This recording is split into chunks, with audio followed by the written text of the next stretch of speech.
Welcome to Reno's World podcast, where truth and myth collide, and every story gets a deep dive.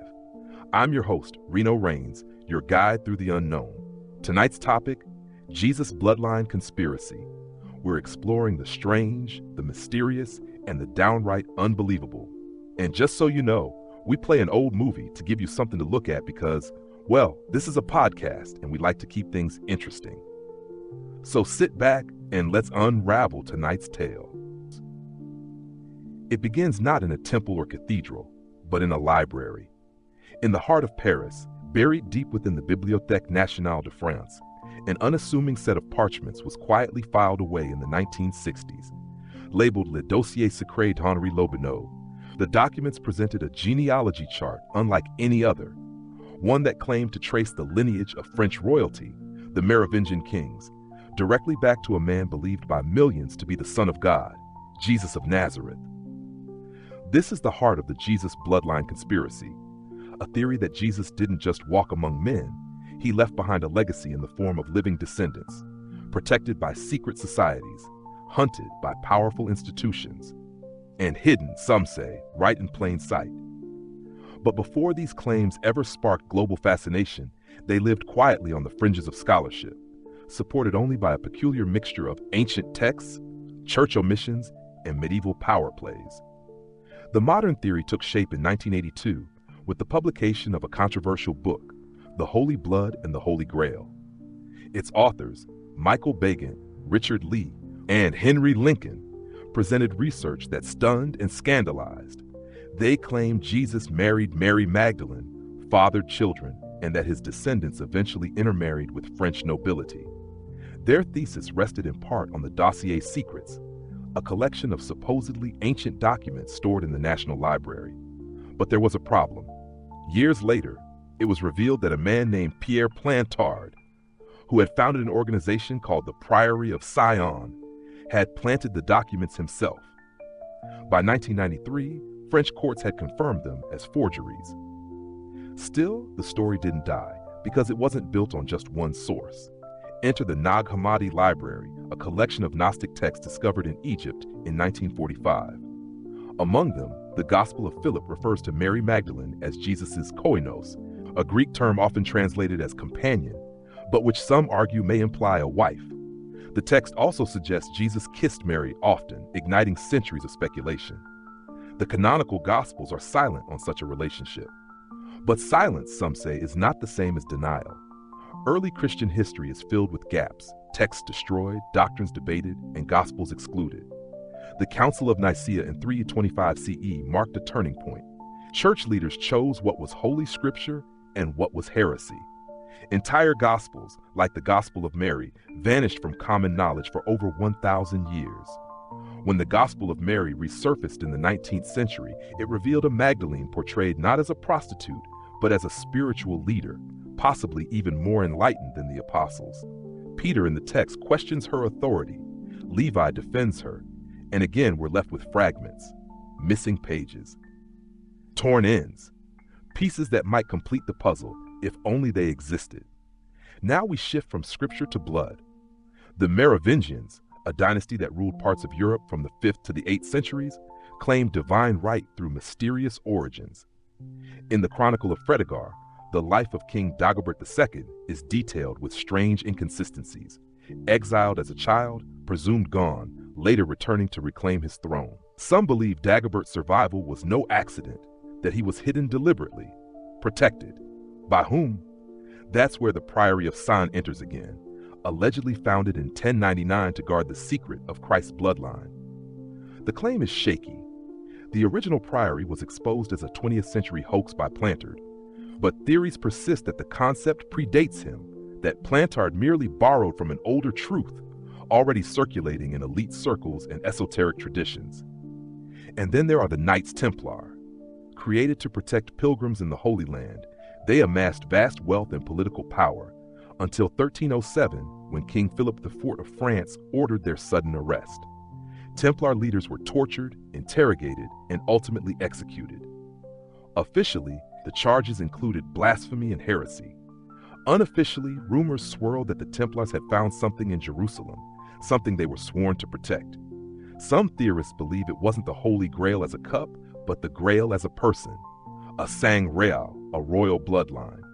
Not sangreal, as medieval texts read, but sang real, royal blood.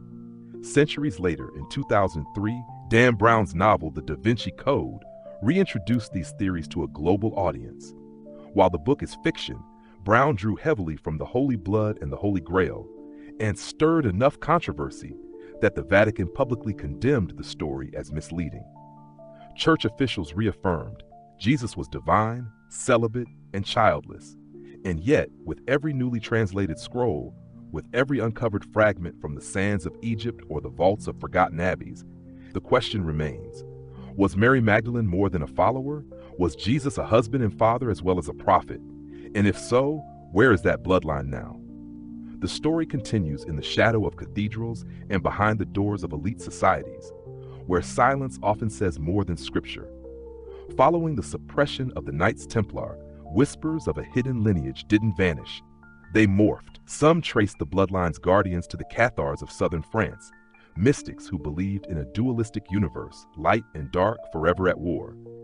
In 1244, at the stronghold of Montségur, over 200 Cathars were burned. Their final words were not cries but prophecies.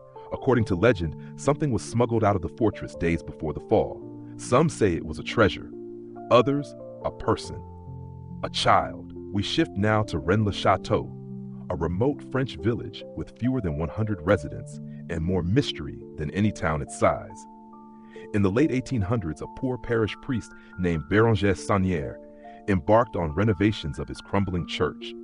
What followed defied explanation. Suddenly, Saunière had access to immense wealth. He installed elaborate artwork, funded construction projects, and built a strange tower he named Tour Magdala. He left no clear records, only clues.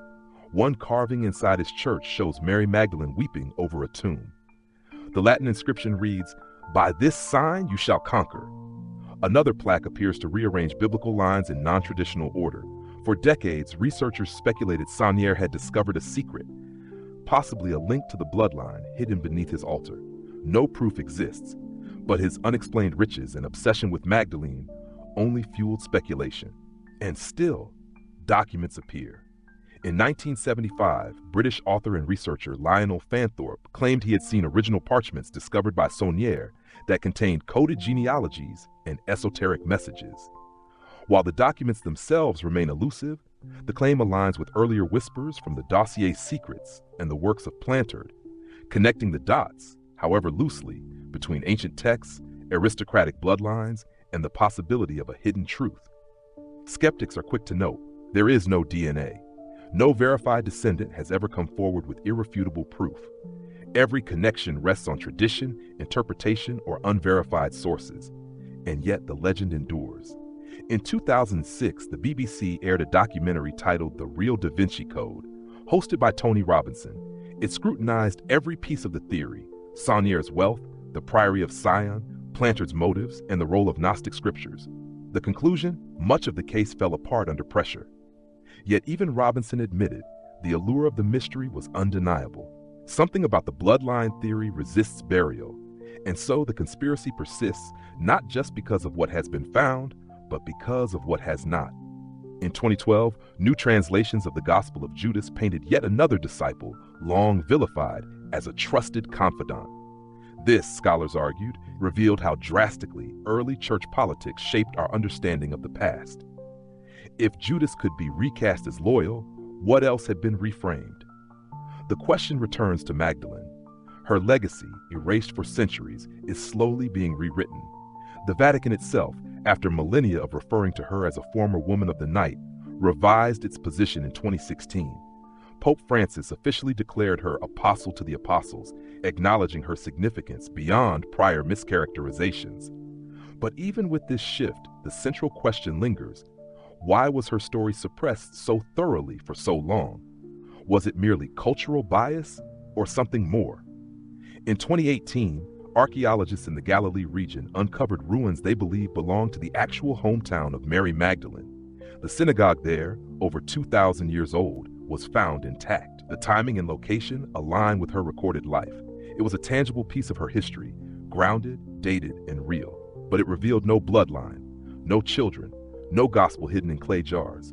Just history, resurfacing one layer at a time. And yet the narrative refuses to die. Films, novels, symposia, and podcasts dissect every thread. Entire tours lead seekers to Rennes Chateau, to Magdalene shrines, to abandoned Templar sites. They chase not relics, but answers.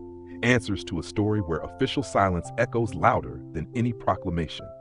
Was there ever a child? Was there ever a cover-up? And if not, why does the world still search for one? Now we turn to the evidence.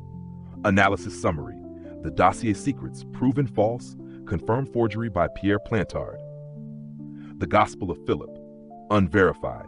Gnostic text open to interpretation, but not historically confirmed. Rennes Chateau mystery, unverified. No direct evidence supports claims of a bloodline discovery. Bloodline claims debunked. No DNA or genealogical proof exists. Magdalene's revised image, verified. Vatican's 2016 declaration is an official recognition of her historical role.